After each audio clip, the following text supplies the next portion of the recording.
Students, मैं सीमा madam आज आप लोगों को कक्षा 10 के भूगोल विषय के फर्स्ट अध्याय संसाधन एवं विकास के बारे में पढ़ाऊंगी। इस चैप्टर में हम जानेंगे कि संसाधन क्या है और वो कितने प्रकार का होता है तथा उससे विकास कैसे होता है।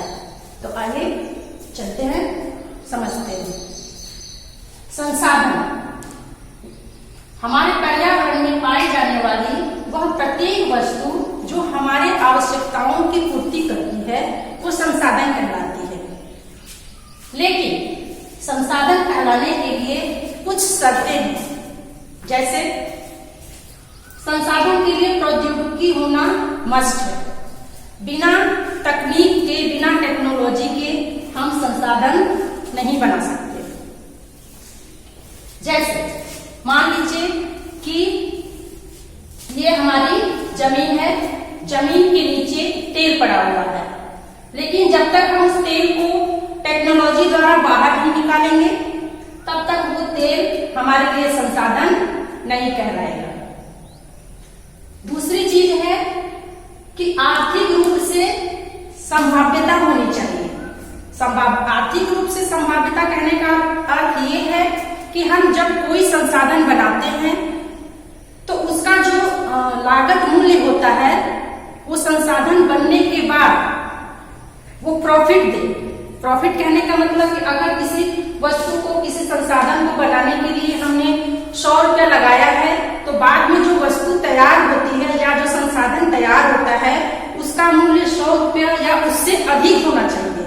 लॉस बिल्कुल भी नहीं होना चाहिए।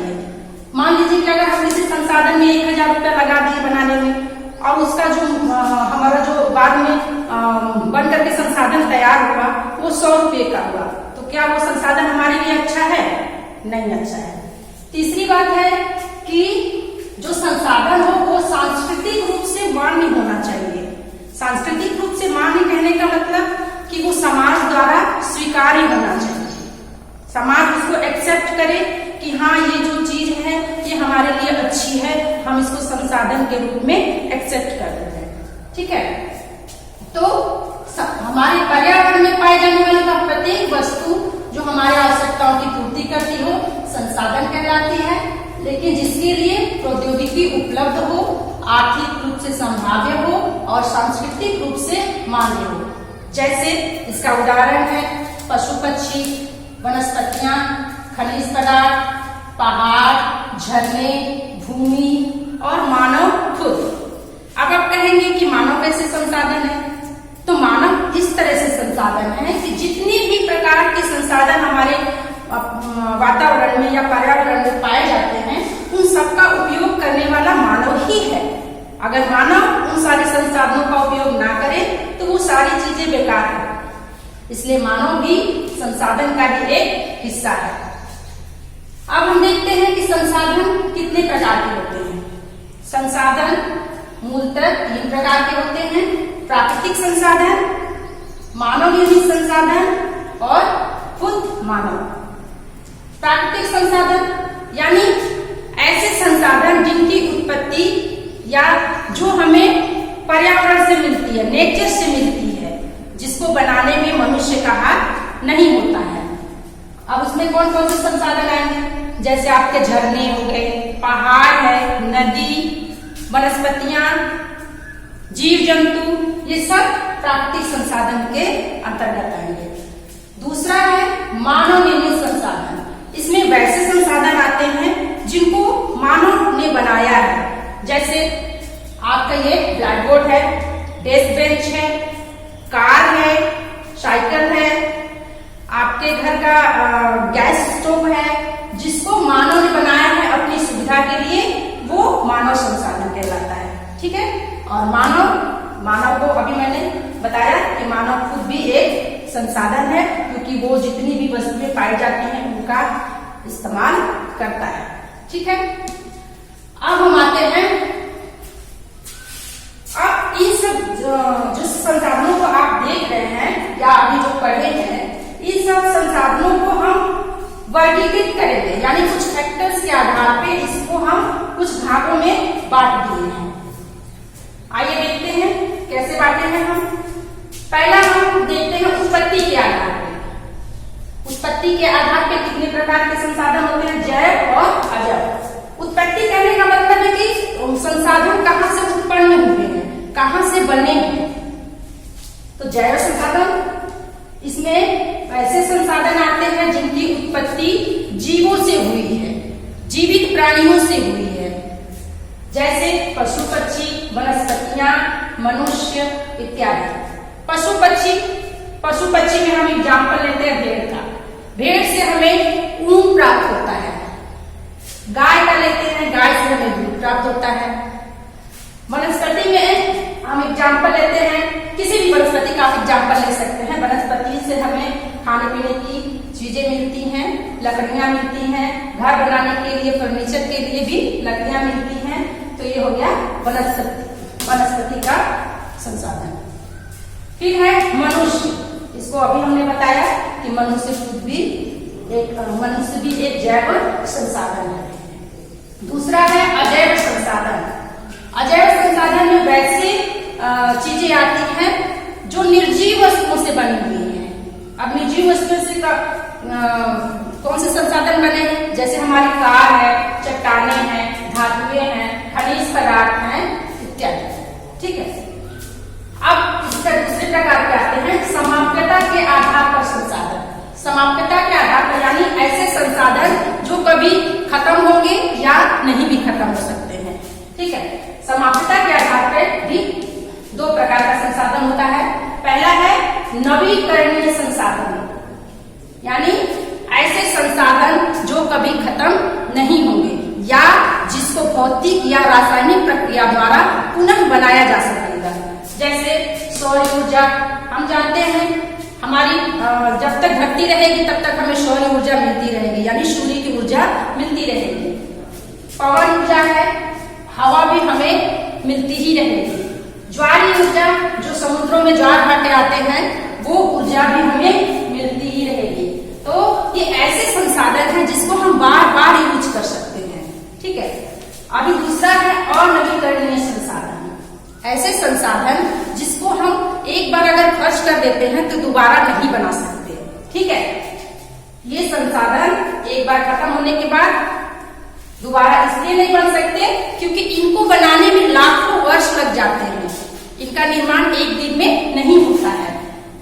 जैसे कोयला है, इसके बनाने में कितने अरबों साल लगे हैं, तब जाकर के कोयला हमें मिला है। पेट्रोल है, पेट्रोल भी इसी तरह है। सोना है, चांदी है, ये सब ऐसे संसाधन हैं जिससे हम डेली यूज कर रहे हैं। जैसे पेट्रोल है, कोयला है, इसको हम डेली यूज कर रहे हैं और जिस गति से यूज कर रहे हैं तो ये आने वाले समय में खत्म हो सकता है। इसलिए इसको अनवीकरणीय संसाधन कहेंगे। तीसरा है स्वामित्व के आधार पर। स्वामित्व के आधार पर कितने प्रकार के संसाधन होते हैं? स्वामित्व मतलब मालिकाना हक। तो स्वामित्व के आधार पर 4 प्रकार के संसाधन होते हैं। व्यक्तिगत संसाधन यानी पर्सनल संसाधन, जो अपना खुद का हो, जिस पर किसी और का हक ना हो।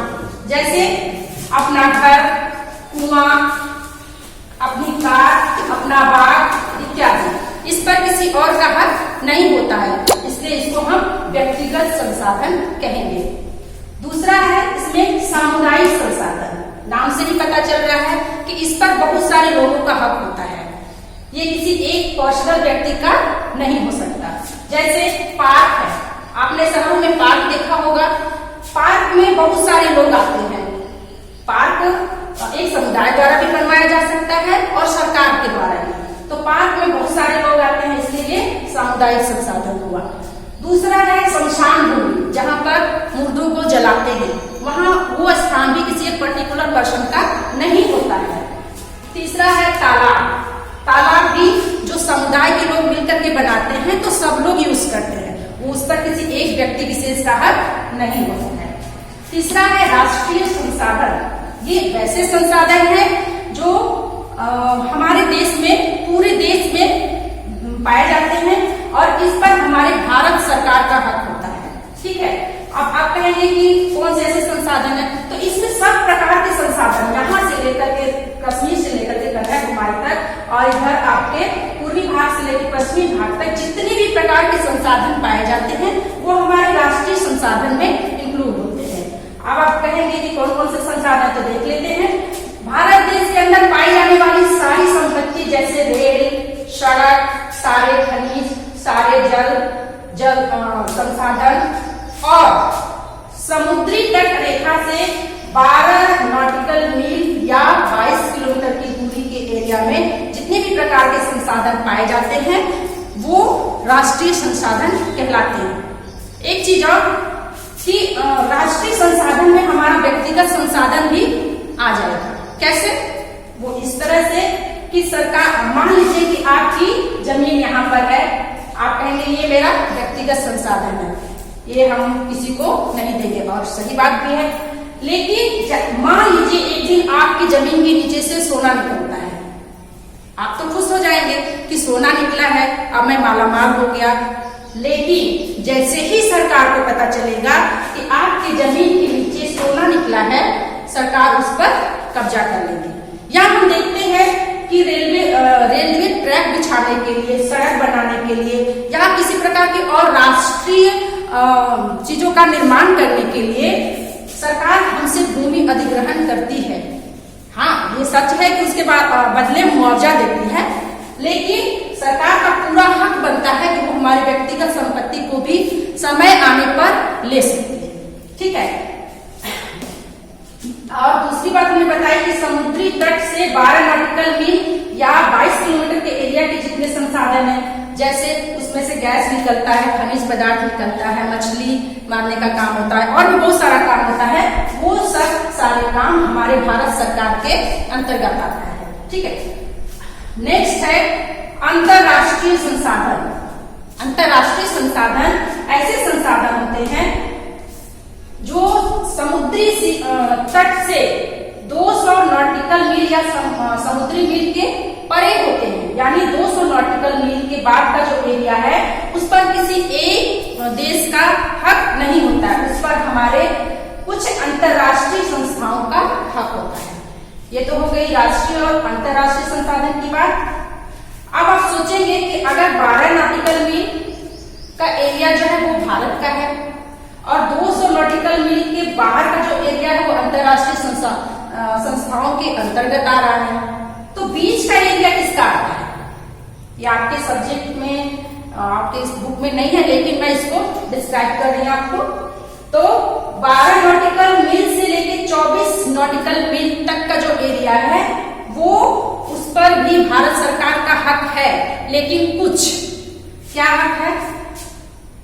12 से 24 नॉटिकल मील का जो एरिया है उस पे हमारी भारत सरकार वित्तीय अधिकार रखती है और टैक्स भी वसूलती है। जो बाहरी देशों से जहाज आते हैं उनका टैक्स लेती है और कुछ वित्तीय अधिकार रखती है। अब 24 नॉटिकल मील से 200 नॉटिकल मील के बीच की जो दूरी है उस पर भी भारत सरकार का कुछ हक है। क्या हक है? भारत सरकार वहां पर अपने रिसर्च सेंटर खोल सकती है, नए डिपो का निर्माण कर सकती है और वहां पे जितने खनिज पाए जाते हैं उनका भी इस्तेमाल कर सकती है। तो इस तरह हमने जाना कि स्वामित्व के आधार पर कितने प्रकार के संसाधन हुए, 4 प्रकार के, व्यक्तिगत, सामुदायिक, राष्ट्रीय और अंतरराष्ट्रीय। अब हम देख लेते हैं विकास के स्तर के आधार पर संसाधन। तो विकास के स्तर पर संसाधन 3 प्रकार के होते हैं। ऐसे दिया हुआ है 4, लेकिन हम 3 प्रकार ही बताएंगे आपको। संभावित संसाधन, इसमें वैसे संसाधन आते हैं जिनका सर्वे किया जा चुका है कि ये संसाधन बहुत अधिक मात्रा में उपलब्ध है और जिनका उपयोग हम भविष्य में कर सकते हैं। कौन कौन से वो संसाधन आएंगे? जैसे भारत के पश्चिम भाग में राजस्थान और गुजरात का एरिया,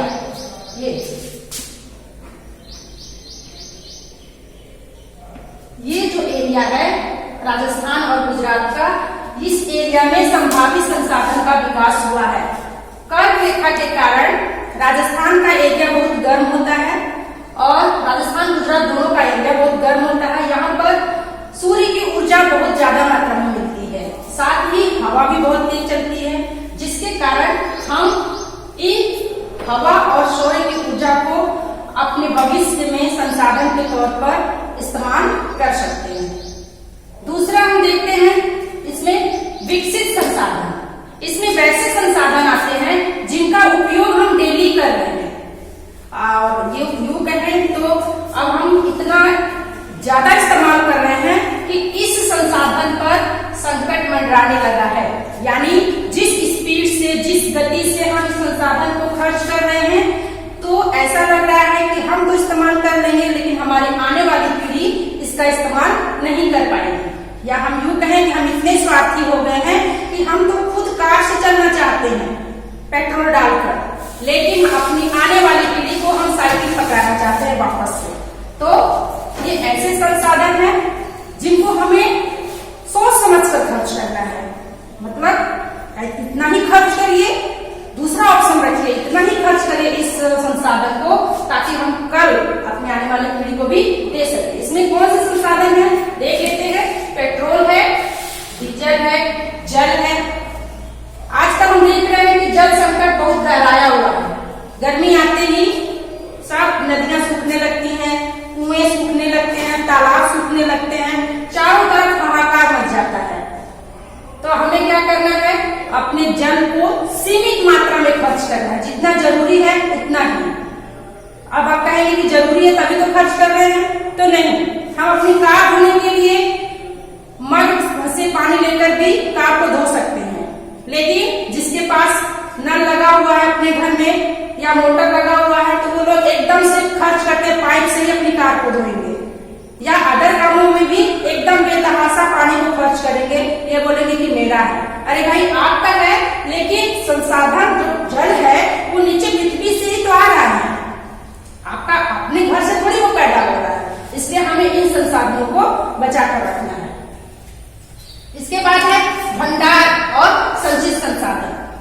भंडार यानी ऐसे संसाधन जो अधिक मात्रा में उपलब्ध हैं, हम इसको संसाधन बना भी सकते हैं, लेकिन इसके लिए प्रौद्योगिकी नहीं है, यानी टेक्नोलॉजी नहीं है। और संसाधन होने की पहली शर्त मैंने बताई थी कि संसाधन कहलाने के लिए टेक्नोलॉजी होना बहुत ही जरूरी है, क्योंकि टेक्नोलॉजी अगर नहीं होगी तो कोई भी वस्तु जो पड़ी है वो पड़ी की पड़ी ही रह जाएगी, वो संसाधन के रूप में तब्दील नहीं हो पाएगी। जैसे जल है, जल को हम सभी देख रहे हैं और हमारे कुछ जगहों पे जल बहुत ज्यादा उपलब्ध भी है। जैसे हमारा देश नदियों के मामले में संपन्न है। उत्तरी भारत में बहुत सारी नदियां बहती हैं, हम जल का बहुत उपयोग कर सकते हैं। जल से हम बहुत सारी चीजें बना सकते हैं, लेकिन उसके लिए हमारे पास टेक्नोलॉजी नहीं है। कैसे? जल जो है वो दो ज्वलनशील गैसों हाइड्रोजन और ऑक्सीजन का यौगिक है। इस जल जो है वो दो ज्वलनशील गैसों हाइड्रोजन और ऑक्सीजन का यौगिक है। ये हमारे ऊर्जा का मुख्य स्रोत हो सकता है, लेकिन ऐसा करने के लिए अनफॉर्चुनेटली हमारे पास टेक्नोलॉजी नहीं है।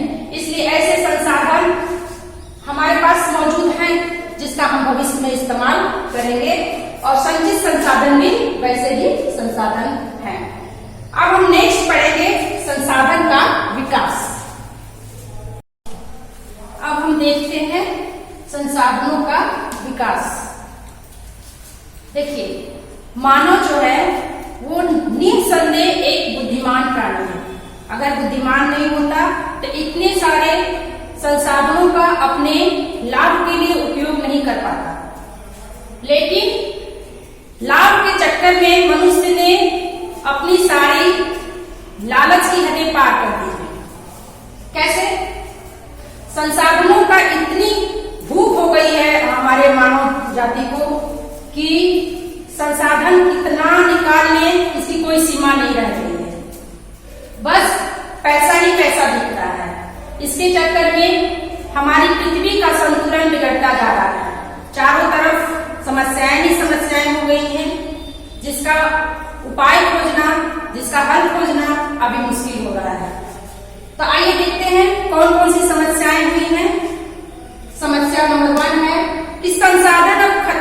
कगार पर है।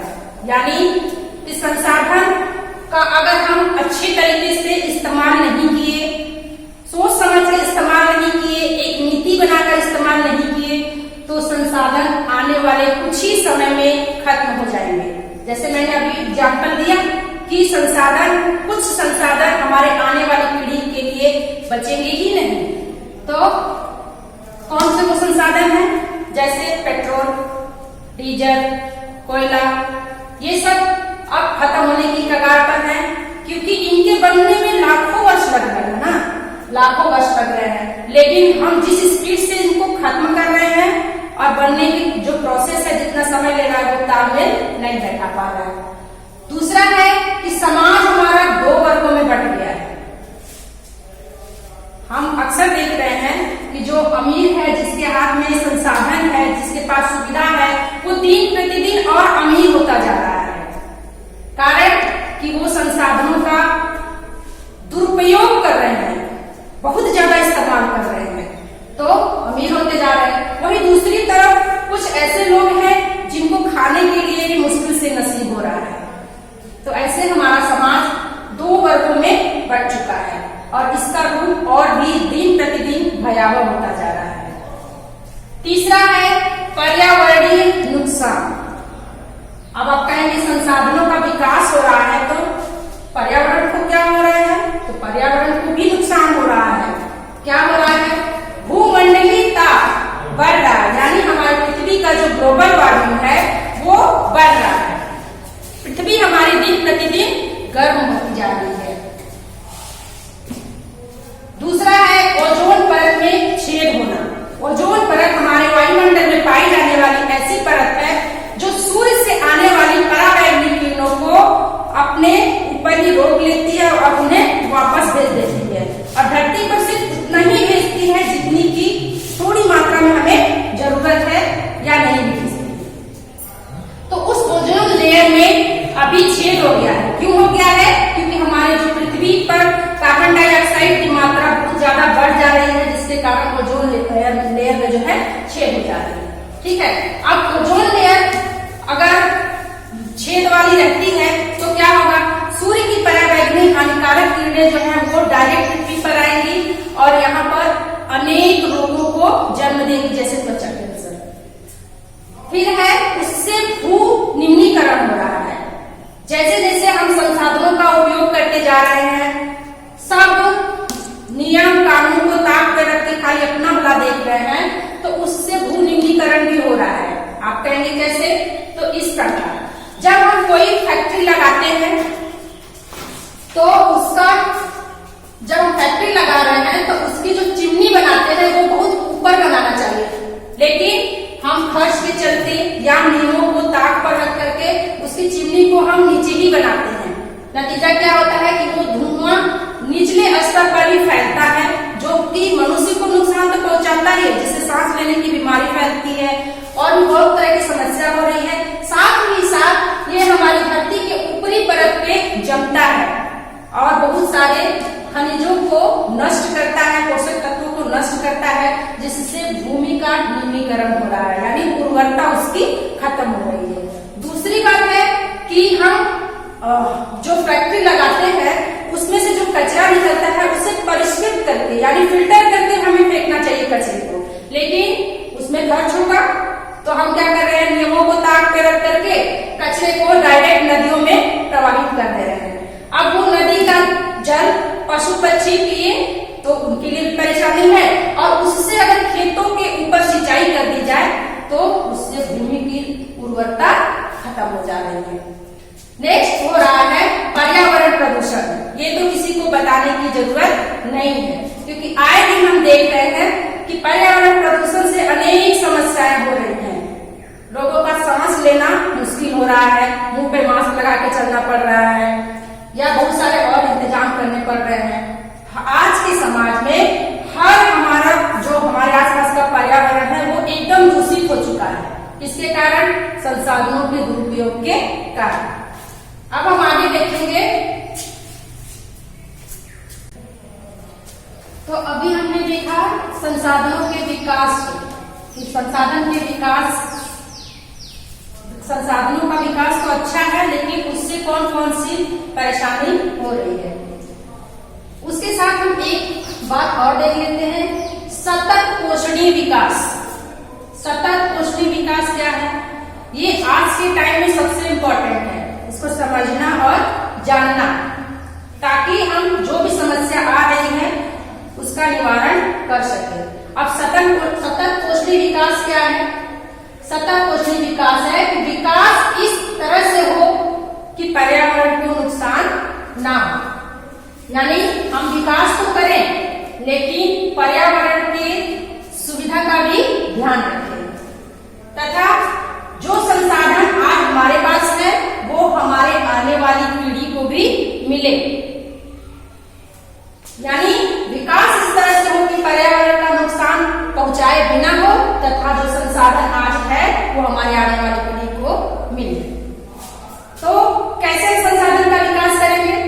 तो संसाधन का विकास करने के लिए हमें संसाधनों के लिए प्लानिंग करनी होगी, योजना बनानी होगी कि संसाधन कौन कौन से संसाधन खत्म हो रहे हैं तो उसका कैसे इस्तेमाल करना है, या और कौन से संसाधन का हम भविष्य में इस्तेमाल कर सकते हैं जो और हमारे ज्यादा समय तक चले। तो आइए देख लेते हैं कैसे प्लानिंग करेंगे। संसाधनों की प्लानिंग करने के लिए सबसे पहले हमें सर्वे करना होगा। सर्वे करना होगा कि कौन सा संसाधन, किस प्रकार का संसाधन और कितना संसाधन कहां पर है। उसके बाद उसकी मैपिंग करेंगे। फिर क्या करेंगे? इसके बाद उसकी गुणवत्ता और मात्रा की जानकारी इकट्ठा करेंगे। देखिए, कोई भी संसाधन कहीं पर अगर मिल रहा है तो वो किस प्रकार का संसाधन है, अच्छा है, अच्छा नहीं है, या किस प्रकार का संसाधन है, उसकी क्वालिटी कैसी है, कितनी क्वांटिटी में पड़ा हुआ है वो संसाधन और कितने समय तक हम यूज करेंगे, इस सब का प्लानिंग हमें करना होगा। फिर है कि जब हम अपने संसाधन की प्लानिंग कर लिए तो हमें एक मुख्य प्रमुख चीज चाहिए, टेक्नोलॉजी, प्रौद्योगिकी का इस्तेमाल करना होगा। मैंने पहले ही बताया कि अगर टेक्नोलॉजी नहीं है तो कोई भी वस्तु जो हमारे पर्यावरण में आप देख रहे हैं वो संसाधन के रूप में परिवर्तित नहीं हो पाएगी, वो अपने ही जगह पे पड़ी रहेगी जब तक कि हम उसको टेक्नोलॉजी द्वारा बाहर नहीं निकालते, उसको इस्तेमाल नहीं करते। साथ ही जब हम टेक्नोलॉजी को लगा दिए तो हमें जरूरत पड़ेगी स्किल हायर करने की, यानी लोगों की जरूरत पड़ेगी जो कि उस संसाधन के डेवलप में काम करेंगे। अब जब लोग आ जाएंगे तो हमें फिर संस्था का निर्माण करना होगा, तब जाकर के प्लानिंग का कुछ भाग क्रिएट होगा। फिर इसके बाद हम बनाएंगे, देखेंगे कि जो हमने संसाधन विकास की योजना बनाई है वो हमारे राष्ट्रीय विकास योजना से तालमेल खा रही है या नहीं। ऐसा न हो कि हमने जो विकास का मैप तैयार किया है वो हमारे सरकार द्वारा जो भी विकास का स्तर या जो योजना बनाई गई है विकास की उससे मेल न खाए, तब क्या होगा? तब कोई फायदा नहीं होगा। देखिए, ये तो हो गया कि हम संसाधन का नियोजन कैसे करें, लेकिन हम भारत का आपको संसाधन का इतिहास बता रहे हैं कि हम जैसा जानते हैं कि हमारा भारत बहुत गरीब था। यहाँ पर बाहरी देशों जैसे अंग्रेजों ने आक्रमण किया। उनके आक्रमण करने का कारण, मेन कारण था कि उनको पता था कि हमारे देश में बहुत सारे संसाधन पड़े हुए हैं, बहुत सारे खनिज पदार्थ पड़े हुए हैं, लेकिन हम भारतीय टेक्नोलॉजी के अभाव में उसको बाहर नहीं निकाल पा रहे हैं, नहीं उपयोग कर पा रहे हैं, नहीं किसी को दे पा रहे हैं। तो उन्होंने क्या किया? हमारे ऊपर आक्रमण किया और जितने भी खनिज संसाधन थे उन सबको टेक्नोलॉजी के माध्यम से बाहर निकालना शुरू किया और अपने देश को ले जाना शुरू किया। तो इससे हम क्या समझते हैं कि कोई भी देश बाहरी देशों के आक्रमण को कब आकर्षित करता है, बाहरी देशवासियों को कब आकर्षित करता है? जब उसके पास संसाधन हो। तो कुल मिला के हमने देखा कि अगर टेक्नोलॉजी नहीं है तो फिर कुछ भी फायदा नहीं है।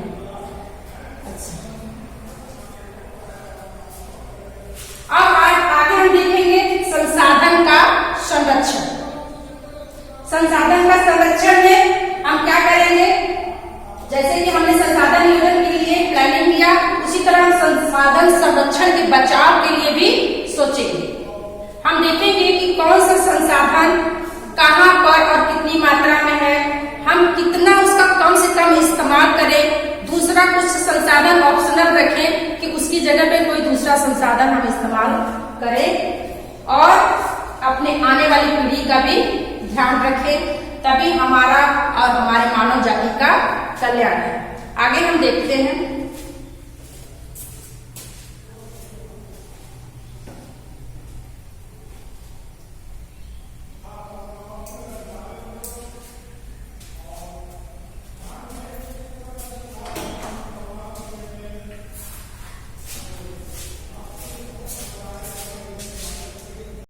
तो इस प्रकार हमने देखा कि संसाधन संरक्षण कैसे करें। अब हम आगे एक बार नजर डाल लेते हैं कि शुरू से लेकर अब तक हमने क्या पढ़ा।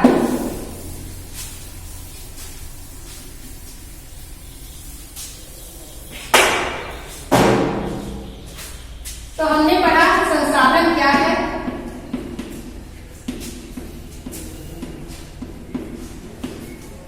और ये कितने प्रकार के होते हैं।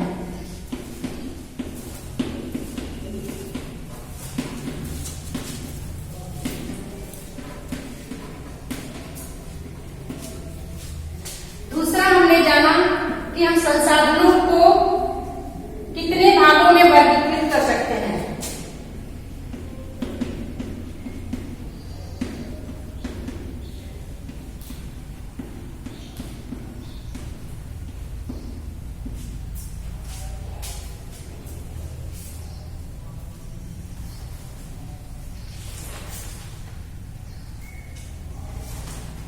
उसके बाद हमने जाना संसाधनों का विकास।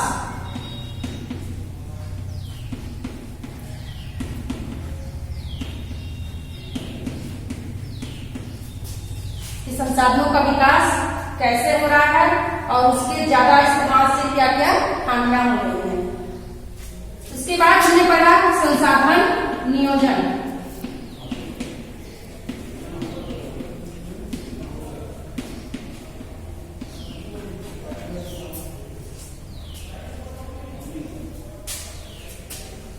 इसमें एक पॉइंट हमने पढ़ा सतत पोषणीय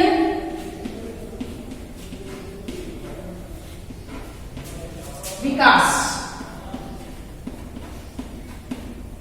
और लास्ट में हमने पढ़ा संसाधन संरक्षण। संसाधन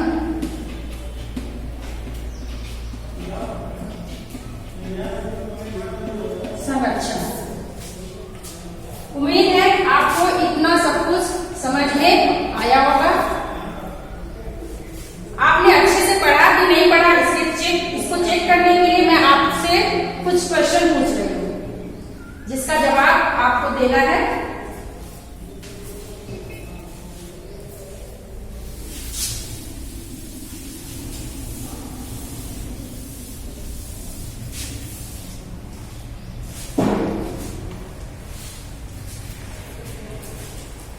क्वेश्चन नंबर 1 है,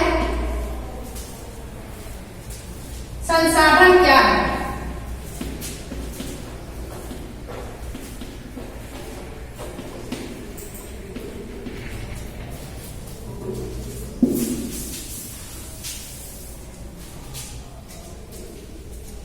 संसाधन क्या है तथा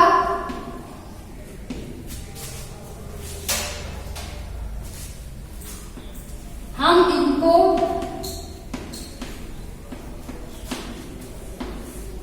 कितने भागों में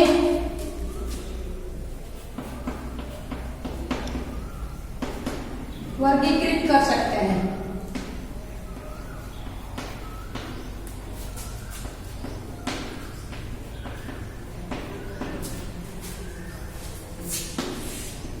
क्वेश्चन नंबर 2, जैव और अजैव संसाधन का एक एक उदाहरण दीजिए।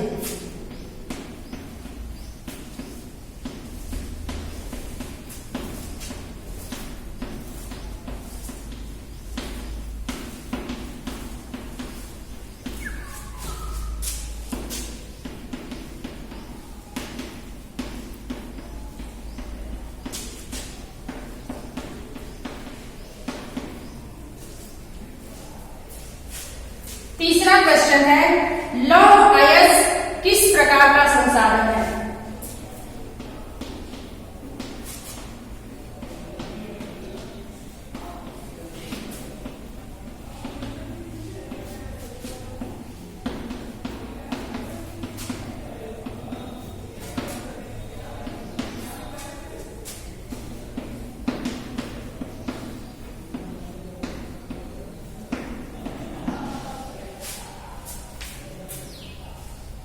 ये क्वेश्चन बार बार एग्जाम में पूछे जाते हैं।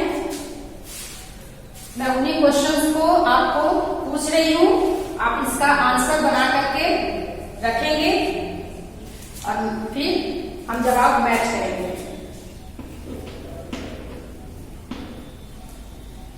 जो नेक्स्ट क्वेश्चन है, ज्वारीय ऊर्जा किस प्रकार का संसाधन है?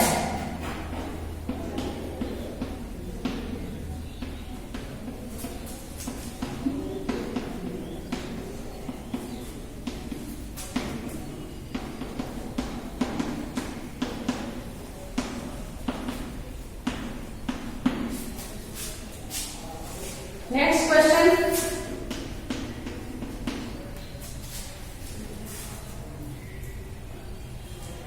समाप्यता के आधार पर संसाधन कितने प्रकार के होते हैं?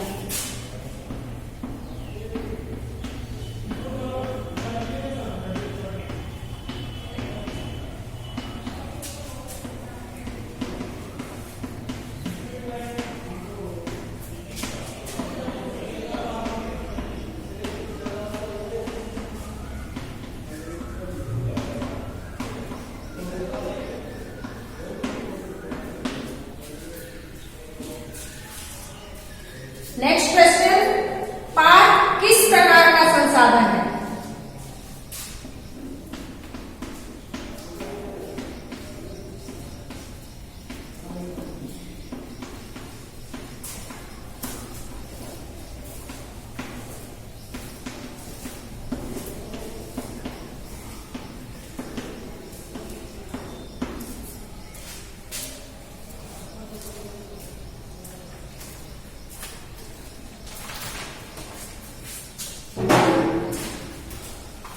नेक्स्ट क्वेश्चन है,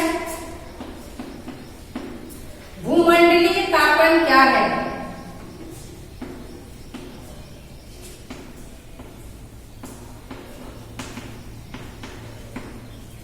यानी ग्लोबल वार्मिंग क्या है?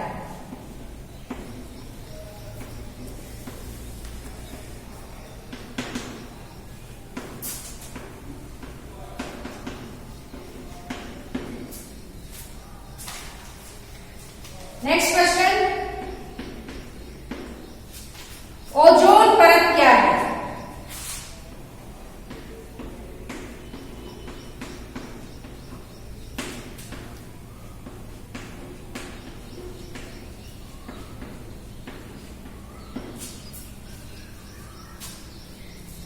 उसके बाद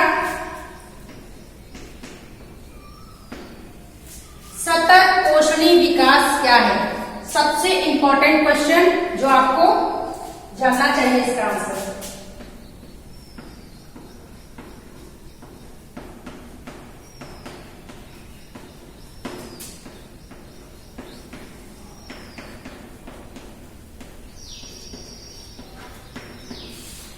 और लास्ट,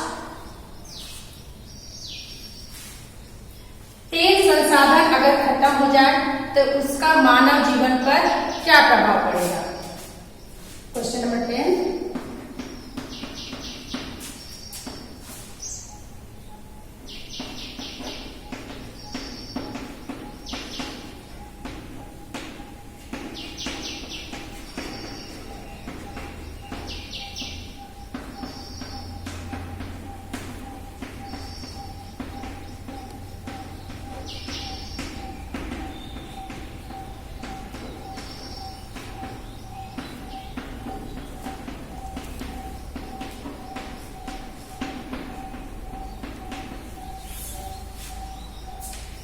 देखिए, इतना 10 क्वेश्चन मैंने आपको दिया है। अगर आपने मेरी बातों को गौर से सुना होगा, ध्यान से सुना होगा, तो इसका आंसर जरूर आप बता पाएंगे। ठीक है, पहले आप इसका आंसर ढूंढिए, सोचिए, फिर मैं इसका आंसर आपको बता दूंगी।